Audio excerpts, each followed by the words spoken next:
Hello student, मैं संजय चौहान, भूगोल का अध्यापक। आज हम बच्चों क्लास 11 का लेसन नंबर 6 भू आकृति प्रक्रिया टॉपिक के बारे में अध्ययन कर रहे हैं। बच्चों, हमने पिछले वीडियो के अंदर महत्वपूर्ण मृदा निर्माण के जो कारक हैं उनके बारे में विश्लेषण के साथ अध्ययन किया था। पिछले वीडियो के अंदर हमने देखा बच्चों कि मृदा निर्माण के लिए जलवायु किस तरह मिट्टी निर्माण को प्रभावित करती है। उसके बाद हमने जनक सेल के बारे में पढ़ा कि जनक सेल और मिट्टी के बीच में क्या संबंध पाया जाता है, और उसके बाद हमने स्थलाकृति व उच्चावच के बारे में पढ़ा कि स्थलाकृति और उच्चावच किस तरह मृदा निर्माण में योगदान देती है। तो बच्चों, पिछले वीडियो के अनुसार हमने जो मृदा निर्माण की जो प्रक्रिया पढ़ी वो उसमें से सबसे पहले हमने क्या लिया था, जलवायु। क्या लिया था, जलवायु। उसके बाद जनक सेल,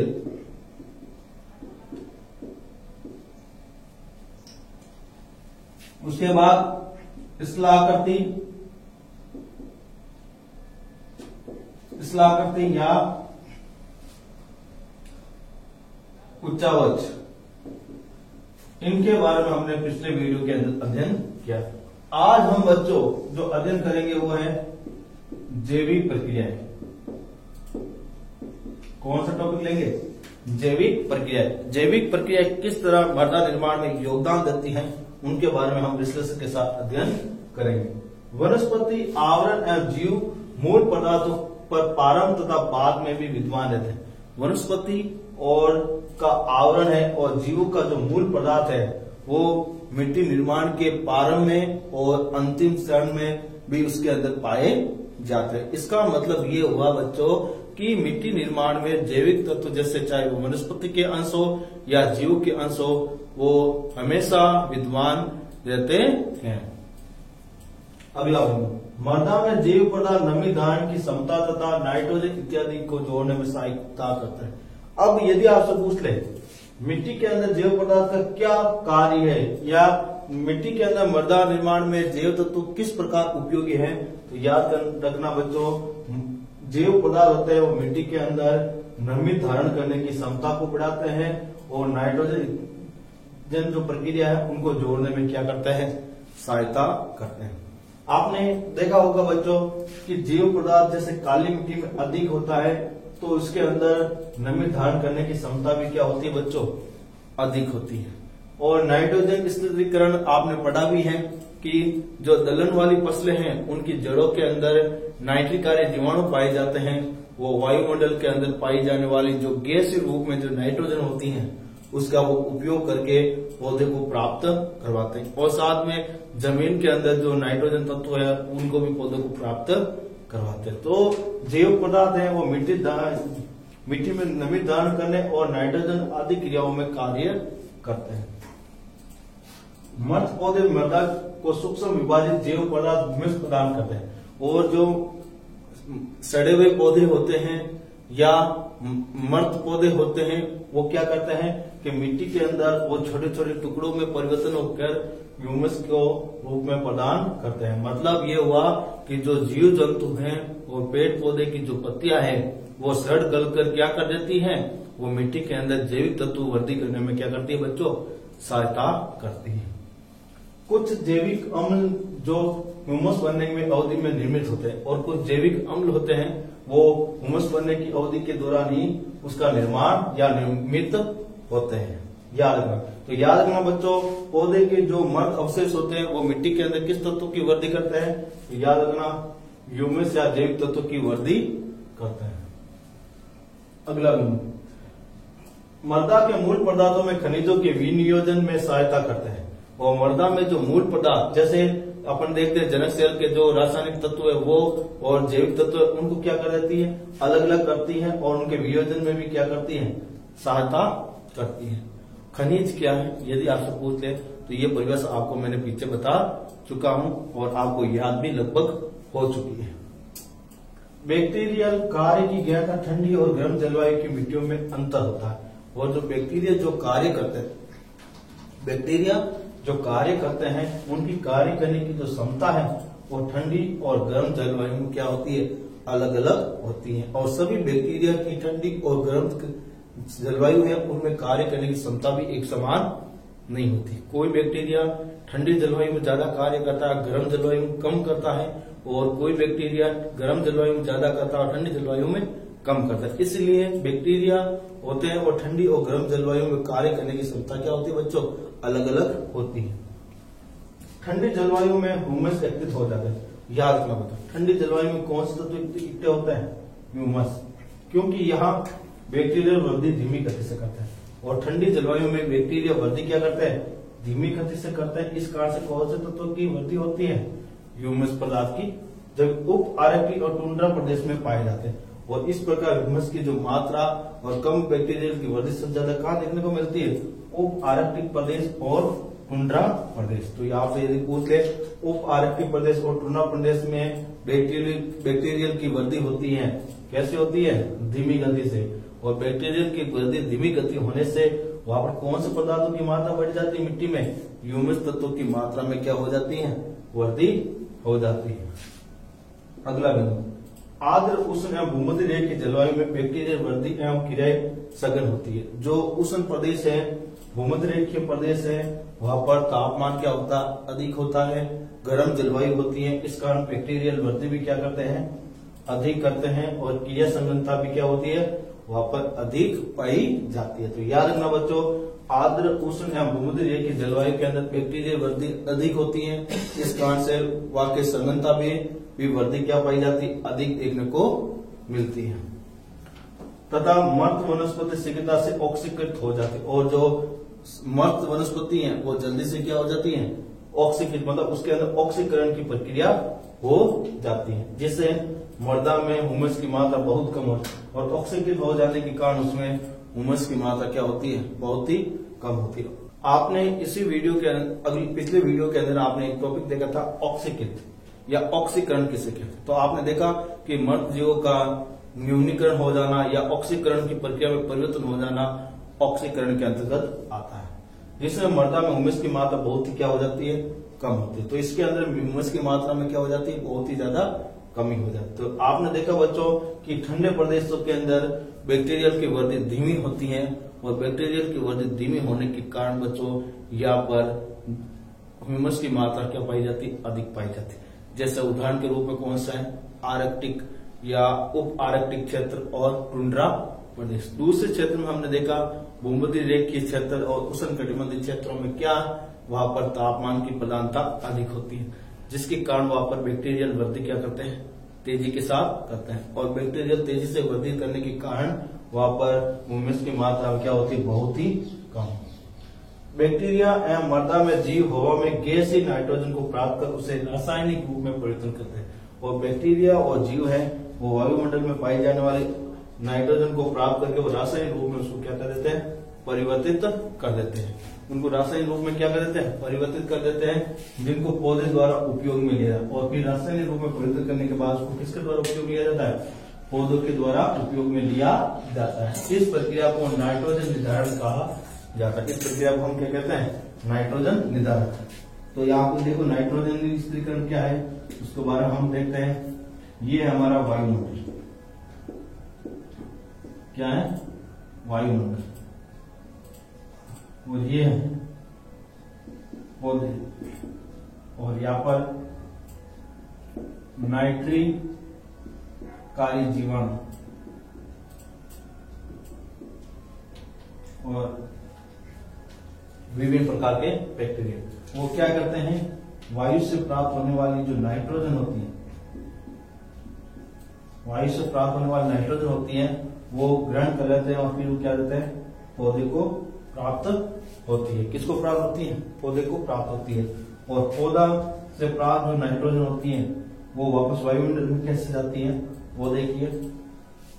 देखो जब पौधा मर्त हो जाता है, मर्त हो जाता है तो वो क्या करने लगता है, सड़ने लगता है, और सड़ने के बाद उसमें से क्या निकलती है, गैसें, और उन गैसों में से कुछ गैसें क्या होती है, नाइट्रोजन। और उस प्रकार वायुमंडल से प्राप्त जो नाइट्रोजन होती है वापस हमें कहाँ प्राप्त हो जाती है, वायुमंडल। ठीक है, तो वापस सुन लेना बच्चों, वायुमंडल में पाए जाने वाले गैसीय रूप नाइट्रोजन को नाइट्रिक जो जीवाणु होते हैं, जो पेड़ जो दलहनी फसलों के जड़ों के अंदर पाए जाते हैं, वो इन नाइट्रोजन को ग्रहण कर लेते हैं और ग्रहण करने के बाद ये पौधे को प्राप्त करवाते हैं। और साथ में मिट्टी के अंदर पाए जाने वाली नाइट्रोजन को भी ये पौधे को प्राप्त करवाते हैं। जब इन पौधे को सड़ जाता है या फिर पौधे को खाने वाले जीव मर्त हो जाते हैं, या पौधा सड़ जाता है या पौधे को खाने वाले जीव जो मर्त हो जाते हैं, तो वो क्या करने लगते हैं, सड़ने लगते हैं। और सड़ने के दौरान उनके अंदर से क्या निकलती है, नाइट्रोजन गैस, और वो वापस वायुमंडल के अंदर चली जाती है। और इसी चक्र को हम क्या कहते हैं, नाइट्रोजन चक्र। क्या कहते हैं, नाइट्रोजन चक्र। और नाइट्रोजन चक्र के अनुसार देखा जाए तो हमारे वायुमंडल के अंदर 78.08% नाइट्रोजन गैस है। कौन सी गैस है, नाइट्रोजन गैस। और CO2 0.03%, O2 20.95 मतलब 21%, और आर्गन 0.93%। ये जो गैसों का रेशियो है हमारे वायुमंडल के अंदर देखने को मिलता है। तो आपने देखा बच्चों किस तरह नाइट्रिकारी जीवाणु नाइट्रोजन वायुमंडल में प्राप्त होने वाले जो गैसीय नाइट्रोजन को पौधे को प्राप्त करवाते हैं। राइजोबियम एक प्रकार का बैक्टीरिया जंतु वाले पौधों की जड़े ग्रंथियों में रहता है। देखो राइजोबियम है वो एक प्रकार का क्या है, बैक्टीरिया है जो नाइट्रिकारी जीवाणु के नाम से जानता है। तो कौन सा ये बैक्टीरिया है, राइजोबियम बैक्टीरिया है जो पौधे की जड़ों के अंदर रहता है तथा मेजबान पौधों के लिए लाभकारी नाइट्रोजन का निर्धारण करता है। और ये जो पौधा है उसके लिए क्या है, लाभकारी नाइट्रोजन की प्राप्ति करवाता है। कैसे करवाता है, क्योंकि ये वायुमंडल में पाई जाने वाली गैस अवस्था को जो नाइट्रोजन होती है वो राइजोबियम नाइट्रिकारी जीवाणु होते हैं, उसको ग्रहण कर लेते हैं और फिर ये पौधे को देते हैं, जिससे पौधे की तेजी के साथ क्या होती है, वृद्धि होती है। क्या होती है, पौधे की वृद्धि तेजी के साथ होने लगती है। और फिर बाद में यदि वायुमंडल में वापस नाइट्रोजन कैसे आती है उसके बारे में हमने बताया कि जब पौधा सड़ जाता है या पौधे को खाने वाले जीव मर जाते हैं तो वो सड़ने लगते हैं और उससे अंदर से विभिन्न प्रकार की गैसें निकलती। उन गैसों में से कौन सी गैस होती है, नाइट्रोजन, और वो वायुमंडल में चली जाती थी। ये पूरा प्रोसेस होता है। वो नाइट्रोजन तो किस तरह पौधे में आता है और किस तरह वापस वायुमंडल में चला जाता है। अब हम अगले पॉइंट को देखते हैं। दीमक, चींटी, दीमक, केंचुए, कीटक इत्यादि कीटों का महत्व अभियांत्रिक सा होता है। देखो जैविक क्रिया के अंदर जो चींटी होती है, दीमक होते हैं, केंचुए होते हैं, कीटक होते हैं, इन सब का जो कार्य वो कैसा है, अभियांत्रिकी है। ये क्या करते हैं बच्चों कि मिट्टी को अंदर से खोदते हैं। क्या कहते हैं, खोदते हैं, और उनको अंदर वाली मिट्टी को क्या करता है, बाहर लाता है। अंदर वाली मिट्टी को क्या करता है, बाहर लाते हैं और उनको क्या कर देते हैं, सॉफ्ट कर देते हैं। क्या कर देते हैं, कोमल और छिद्र में। क्या कर देते हैं, कोमल और छिद्र में कर देते हैं। और कोमल और छिद्र में हो जाने के कारण उसमें जल धारण करने की और वायु धारण करने की क्षमता में क्या हो जाती है, वृद्धि हो जाती है, जिससे मिट्टी क्या होती है, उपजाऊ बन जाती है। क्या हो जाती है, मिट्टी उपजाऊ बन जाती है। तो याद रखना, चींटी, दीमक और केंचुए और कीटक क्या करते हैं, मिट्टी को खोदते हैं, वो अंदर वाली मिट्टी को क्या करते हैं, बाहर लाते हैं और उनको क्या कर देते हैं, कोमल और छिद्र में कर देते हैं, जिससे उस मिट्टी में जल धारण करने की क्षमता और हवा में वृद्धि करने की क्षमता में क्या हो जाती है, वृद्धि हो जाती है, जिसके कारण वो मिट्टी क्या बन जाती है, उपजाऊ। क्या बन जाती है, उपजाऊ। अगला पॉइंट, केंचुए मिट्टी खाते हैं। केंचुए किसानों का मित्र। क्या कहते हैं इनको, किसानों का मित्र, जो क्या करते हैं, मिट्टी को खाते हैं, अतः उनके शरीर से निकलने वाली मिट्टी का गठन एवं रासायनिक परिवर्तन हो जाता है। और वो शरीर से वो वापस शरीर से क्या निकालते हैं, मिट्टी निकालते हैं। और जब वो मिट्टी निकालते हैं तो उसका गठन और रासायन में परिवर्तन हो जाता है, जिससे मिट्टी क्या हो जाती है बच्चों, उपजाऊ हो जाती है।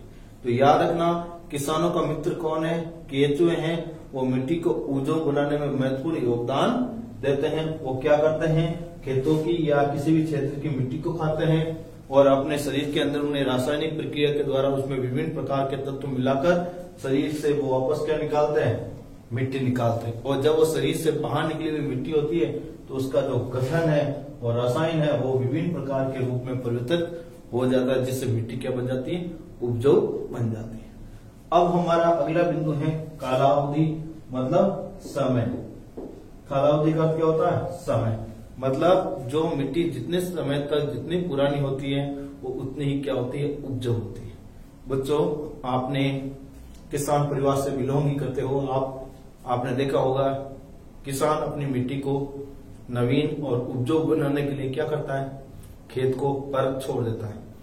परत छोड़ने का मतलब होता है बीड़ा छोड़ना। क्या होता है, जब हम खेत 3-4 साल नहीं बोते हैं तो वह खेत क्या हो जाता है, नवीन हो जाता है। मतलब उस मिट्टी के अंदर पुनः उपजाऊपन आ जाता है। तो उसका समय 2-3 वर्ष का क्या हुई, कालावधि हुई। यदि हमने नहीं बोया तो उसके अंदर जो पौष्टिक तत्व खत्म हो चुके थे या खेत में जो गुणवत्ता खत्म हो चुकी थी वो पुनः प्राप्त कर ली। अब उसको खेत में बोते हैं तो अधिक उपज प्राप्त होती है। मृदा निर्माण में कालावधि तीसरा महत्वपूर्ण कारक है, और मृदा निर्माण में समय अवधि क्या है, तीसरा महत्वपूर्ण कारक है। तीसरा महत्वपूर्ण कारक कौन सा है, कालावधि। कौन सा है, कालावधि। मृदा निर्माण प्रक्रिया के प्रचलन में लगने वाला काल की अवधि मृदा की परिपक्वता एवं उनके पार्श्विकता का विकास करता है। और मृदा क्रियाओं के संश्लेषण में जो समय लगता है, जितने समय तक अधिक होता है या समय जितना ज्यादा लगता है वो मिट्टी उतनी ही क्या होती है, परिपक्व होती है। याद रखना, मिट्टी निर्माण प्रक्रियाओं में जब मिट्टी को बनने में जितना ज्यादा समय लगता है वो मिट्टी उतनी ही क्या होती है, परिपक्व होती है। और उनके अंदर उतना ही क्या आता है, पार्श्विक का निर्माण होता है। पार्श्विक का होता है परिच्छदिकाएं। क्या होता है, परिच्छदिकाएं कहो या पार्श्विक कहो।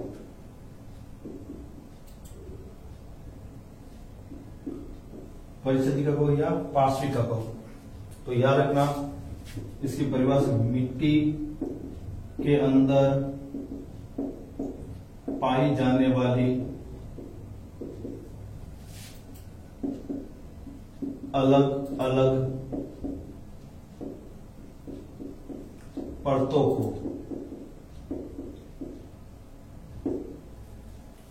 मृदा परिच्छदिका कहा जाता है। याद रखना, मिट्टी के अंदर पाई जाने वाली अलग अलग परतों को क्या कहा जाता है, मृदा परिच्छदिका। जैसे हम आपको समझा रहे हैं,